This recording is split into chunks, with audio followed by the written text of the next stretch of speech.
Hi, happy day. I'm Dave Butler. Happy day, Dave. What's your name? I'm Stephan Taeger. Welcome to the RVVL Podcast.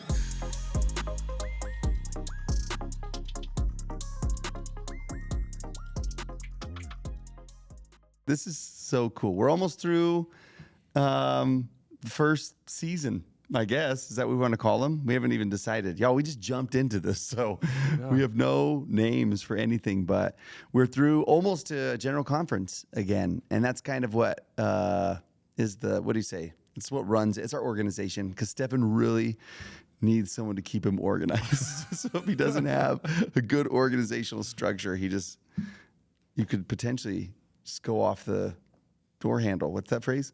I don't know. Fly off the coop or whatever. I just have picked Dave Butler to bring me order and structure into my life. And Yeah, it's just, that was a wise choice. But if it's your first time, hi, because we're happy you're here. And we go through and talk about how faith is not dumb. Just the principles and the patterns of living a life of faith that are thrilling and give life. That's where the whole revival thing came from, that we just need good news. This is a good news brand podcast, if you don't know, and we're leaning into that and saying the world needs more good news. And so we're pulling out the best of the best from conference talks, the good newsy parts, and just talking about how cool it is to live a life of faith. Awesome. Yeah. Okay, today we are President Ballard's talk, Remember What Matters Most, which I already love. And I love President Ballard so much because he reminds me of my pom-pom, my grandpa. That's what we called him, pom-pom. Oh, awesome. What do you call your grandparents? I call them grandma and grandpa, but my kids call my dad Opa. The German part? He's German, yep. Did he demand that? Or he just like, was that just? He yelled it in German. You will. No, I actually think it was just really sweet. And that is sweet. Just a thing that happened. And my mom is grandmother. Oh, official. Yeah, official. And then the other side, it's grandma and grandpa. It actually keeps things clear, Yeah, who you're talking about. Right. I appreciate that. Yeah, and so every time he talks, I'm like, oh, there's my pom-pom. He just is this. He's the grandpa of the church, Elder Ballard. That's a good way to say it. Don't you think? Yeah. I'm just like, you are the grandpa of the whole church. And so in this talk, I was like, oh, when it was done, I was just like, oh, I'm so endeared. I just am endeared. Yeah, I love Elder Ballard, and I can't remember him. I can't remember a time when he wasn't speaking in conference. He's just been one of those steady voices of faith throughout our whole lives. Right. Right. And he talks about his wife at the beginning here, which actually I was so intrigued by because he says how many years it's been since she's passed away, and 4.5 years, and just talks about the truths that have helped him mourn through that and mourn in a hopeful way through that, which I was just like, it just, when I don't, maybe it was the emphasis of his talk, I don't know, but just listening to it made me think how lucky I feel to know some of the things that I know that just ground me in hope. I was just like, I think I've taken that for granted a little bit just because I grew up in the water of it, Right. I just grew up in it and have just taken for granted how the things I just consider like simple, like, yeah, I know that actually have a profound way in keeping my soul buoyant. Yeah, I don't know if you've ever been to a funeral where people are not of faith, and it's a different experience, And both funerals, people are sad, they're mourning. Which they should be. Sometimes it bothers me when people are like, it's fine. I'm like, stop, death is our enemy. Okay? Like, and Jesus overcame it. So like, it's not fine. But right. I see what you're saying. Yeah. And so, it's sometimes I think we forget, like, oh, what would it be like to not have gospel truths in my life? How would I respond emotionally? What would be my first reaction to a lot of the experiences I have? And they would be different. They really would be. Yeah. I actually love funerals. Do you love them? You don't have to, but I do. I should say that as a statement. I led the witness. I love funerals, period. Stephan, what are your feelings on funerals? I like them. They're particularly meaningful. It's a really good time to hear talks, sermons. People are ready to listen. It's powerful. But I'm curious, why do you like them, Dave? Oh, okay. Well, part of them I hate because I hate goodbyes. So that's true. But I also love them because I leave and I think about this title. It makes me remember what matters most. Like I leave it and I think I want to be a person who impacts others for good. Like I want to spend my money and I want to spend my time on things that genuinely matter. Yeah. Like that's how I want to, it just recenters my whole like priorities. And there's something about it that you're just like, wow, you have a certain amount of years on this earth, and you have people in your path that you can have an impact on, and like take advantage of it, seize the opportunity to do that. I read this thing the other day about this guy who's just like, I don't know if the story's true. You know, it could have been like a chicken soup for the soul. I don't know. Are those true? Maybe they are too. But where he just said like, hey, what can I do more in my life? You know, for my soul's sake. And the answer back to is like, oh, spend more time in cemeteries, like walk through them. And I think that the idea of that is the same of why I love funerals. You know, it just gives you a chance to be like, okay, this person lived their life, and how did they live? It almost it begs the question, like, it reminds you, like, my time on this earth is short, and what am I teaching, and how am I living? In fact, he says that I'm sorry to interrupt. And death, and some people talk about how death, in some sense, is what actually makes life meaningful, because we have a limited time. Yeah. And then we have to make choices about what are we going to be in this world in the days you have. Like they have like an expiration. Right. And Stephen Covey in his book 7 Habits, before he introduces habit 2, which is all about deciding what your whole life is going to be about, you write this personal mission statement, and the first thing he has you do is picture your own funeral, which is kind of intense and graphic and hard, but it's really grounding and healthy to kind of remember, like, yeah, we're limited, and I got to make this count. Right? Yeah. Okay, sorry, keep going. No. That's perfect, because when he talks about his wife passing, he talks about on her headstone, all the kids put lessons on her headstone that she wanted them to remember, which I'm like, so good. It's such a rad idea. Mine would say clean the house. Dad always said, did you do your zones and chores? Yeah. You know, that's how we call it. You know, like, oh man. I don't have time to ask about what a zone is, but I'm going to afterwards, because I'm like, what in the world is that? And I feel like I could use it. Okay, 10 seconds. Ready? This is what a zone is. Okay. Each kid has a certain zone of the house that they have to clean up. And then they have chores as well. You know? Okay. It's the German in me. I can't help it. No, but it eliminates, like, I didn't make that mess. Right. And I was like, I know, it doesn't matter. Just the zone is yours, and other people have your mess in their zone. Yeah. For $9.99, I can give you more parenting tips. Dave. Get it at stephansparentingtips.com. That's not a thing. Should be. All right. And one of the lessons that's on that headstone is what matters most is what lasts longest, which seems just really simple. I love one aspect of that I love is versus like what's new. I feel like we have maybe a cultural propensity. Whoa, y'all, that was Dave Butler saying cultural propensity, not Stephan, who's the smart guy now. Toward, oh wait, what's new? What's different? Keep me on the edge of my seat. Like move the camera angles quicker. Just what's new. And I think it's neat to think about. Okay, but what lasts beyond this life? What's lasted over hundreds and even thousands of years? Like I love considering. Like there's something about sometimes an improvement is great, but there's something about those things that have lasted forever. Yeah, and in fact, what makes new things exciting and fun is the fact that they're new. Right. And humans, they need both. They need stuff that are new experiences and learning new things, but they also need a whole lot of structure, a whole lot of consistency. It's just healthy. It's just the way we're built to have structure, order, and focus on the things that last the longest. And then we can also, put in things that bring newness to our life. But the happiest lives have both. Yeah, that's cool. Okay, teach everyone that smart stuff that you've taught me about, like what actually makes something matter. Like we have a cultural definition of what makes things matter, and then anyways, I think people would love to hear that. The reason why this connects with this talk so much is because Elder Ballard says, remember what matters most.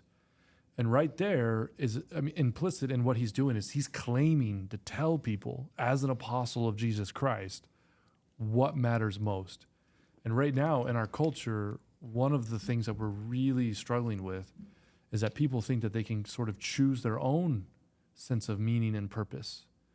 Now we decide for themselves. Decide for themselves, right? Now we have to be really cautious here, because individuality and personal gifts absolutely play a role in finding our purpose and discovering our purpose.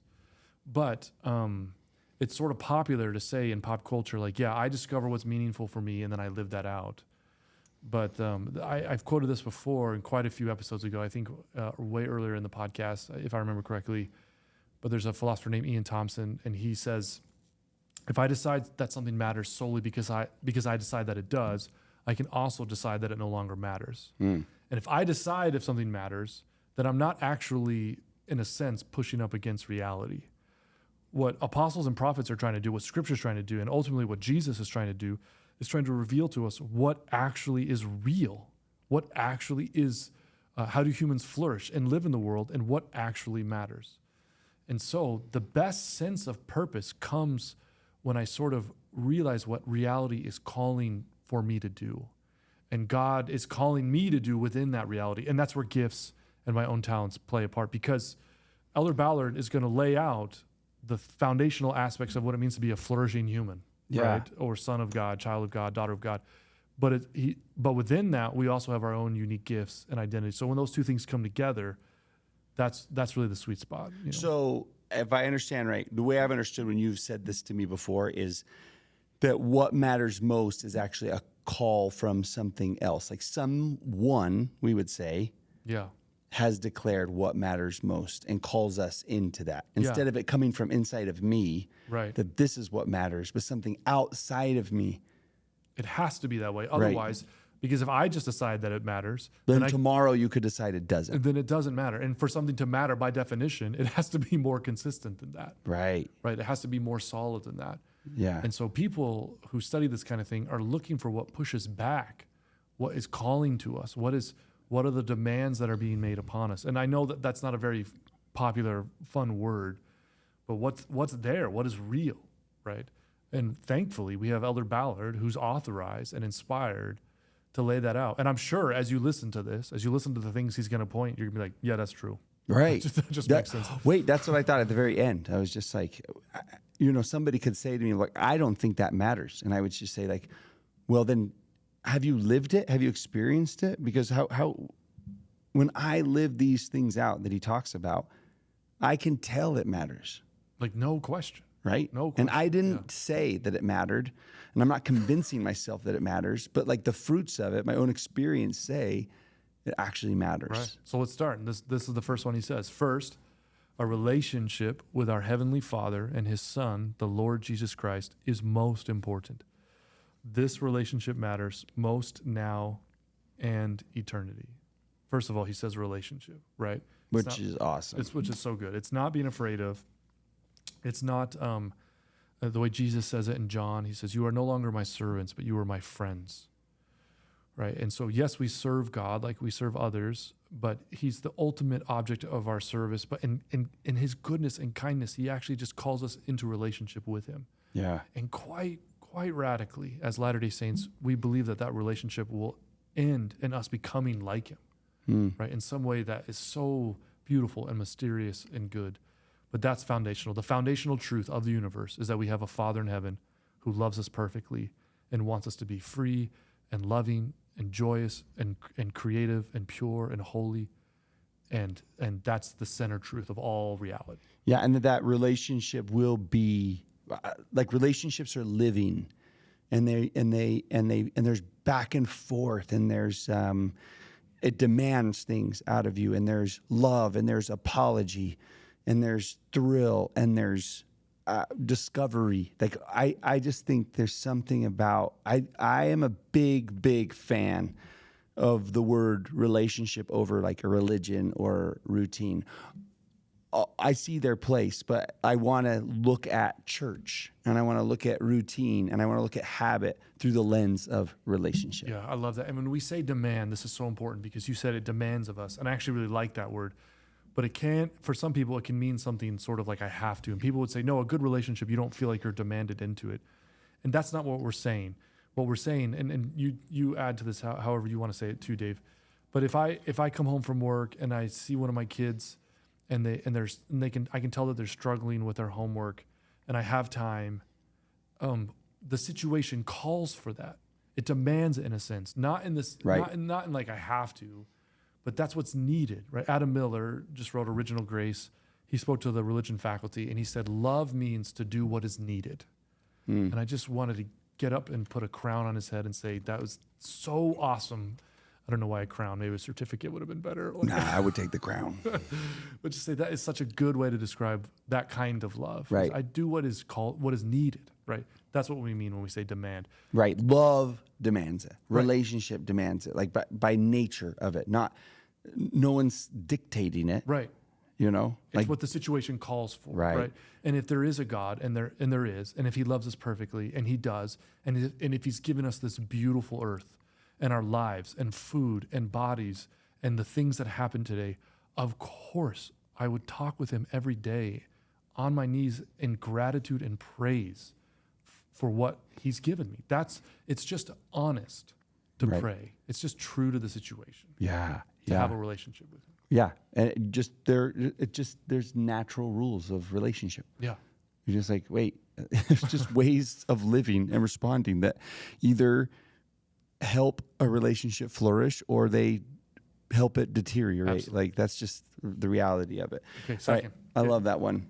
And I love that's all he says about it. P.S. That's He's it. just He's like, yeah. this should be This is this is number one. foundational and number one.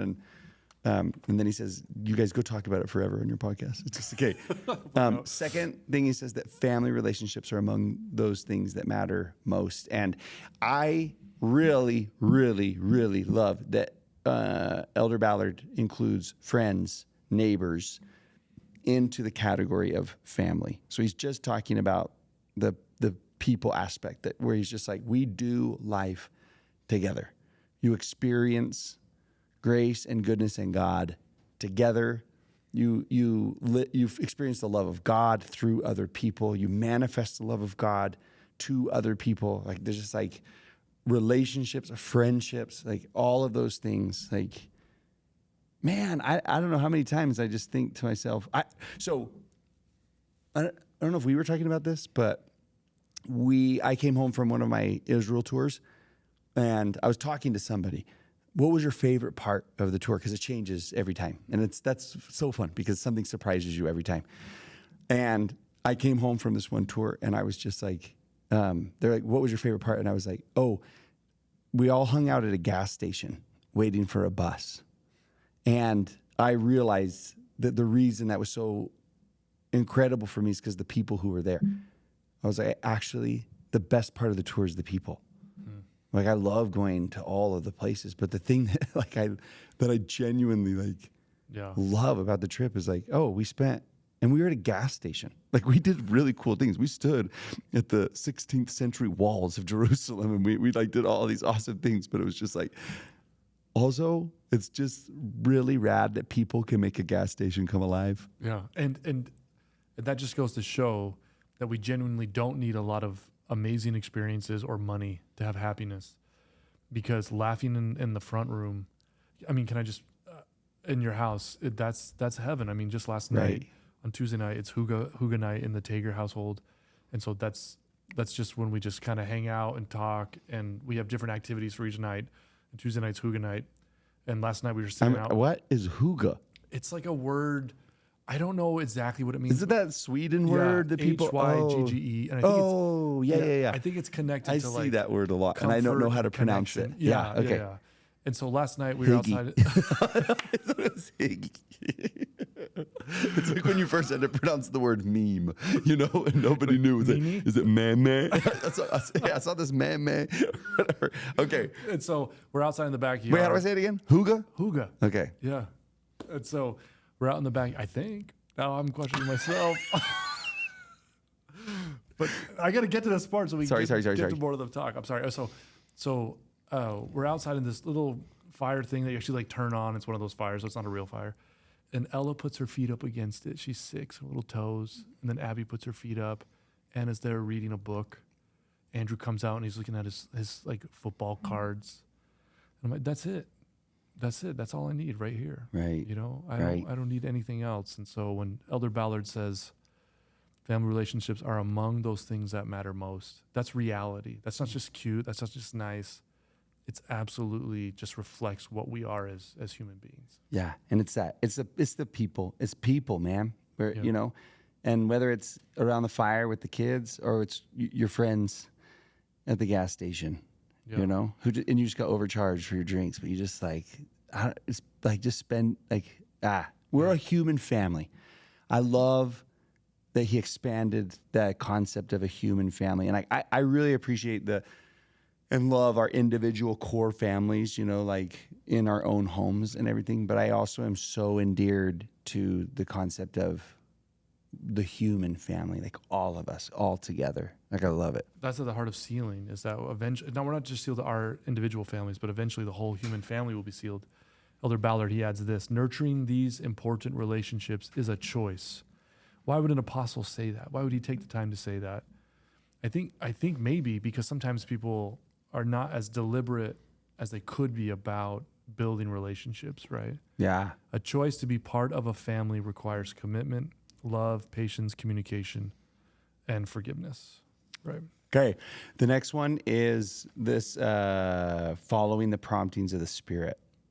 And he tells this story about that is the most iconic, like Latter-day Saint classic, like late one cold, snowy winter evening. I was sitting in my bishop's office and has a prompting, you know, strong impression to visit an elderly widow in the ward. And he just, you know, the story is he justifies it and doesn't go, and I'll go in the morning, but couldn't sleep because the Spirit was just stirring him. And then the next morning, the daughter answered the door and said, "Oh, Bishop, thank you for coming. Mother passed away 2 hours ago." And he just talks about how devastated he was.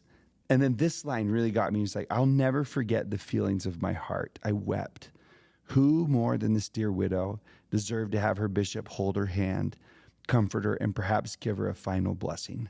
And he talks about the lesson that he learned from that. But when I read that, I just thought, that is what the Spirit prompts us to do. The Spirit prompts us to do number one and number two that we've already been over. And I look and I think about like how you could end your life and look back, and you could either have, you know, I don't know, all the things that you want, or you could have the memories of giving a final blessing and holding the hand of someone in your neighborhood that you love. And I just take number 2, 10 for 10. Absolutely. He says, that's perfect. He says, "I testify that following the promptings of the Spirit is one of the things that matter most in all our relationships." There's so much advice out there, and that's fine. That's great. Learn. But there's something to be said about what would God do? What does his Spirit say? Not the nagging perfectionist voice, the comparative voice. Just throw that in the garbage. Put it, you know, let the trash people come and pick and just remove that. But it's, what does the Spirit of goodness and love and truth require of us, you know? And then the last one is he just says, share your witness, share your faith, share your belief, share your testimony. Because he says a testimony of Jesus Christ born of and strengthened by the Spirit, it actually changes lives. It changes the way we think and how we live. And he says, I hear a lot of, I love, and what are some of the other words? I can't remember that he says. I'm thankful for, but he says, I want to hear more. This is what I know, and this is what I believe, and this is what I feel. Can I ask you something, Dave? Yeah. If there were any truths that you feel like you could say, I know about, right? What would you say for you personally, from your heart, from your spirit? You could say, I know that that's true.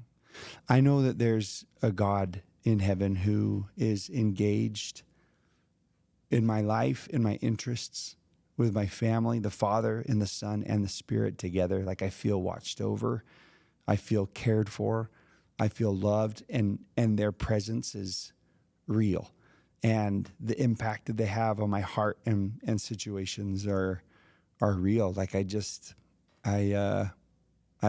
can't put a number to it. I can't put any sort of data to it, but my lived experience is under the watchful care of the Father and the Son and the Holy Spirit. Like I sense them moving and walking like this life path with me. Like as real as you're sitting at this table. Like I feel them. I feel their presence. And, anyways. Thank you. Thank you for your witness. Yeah, I feel the same way. I feel like I can say I know God lives. He sent his son to manifest that love for us. I just absolutely sure of that Jesus really is the Messiah. And I'm just absolutely sure that the Savior is working through his church, the restoration in the latter days, to do miraculous things in this world. Yeah. Oh, y'all, there's so many good things about this earth. And so just go to school and pay your taxes and go on vacations and take out the trash and do all those things. But there are some things that really do matter most. And I think they're the things that give the most thrill, the most revival. Most revival. All right. We'll see you next week.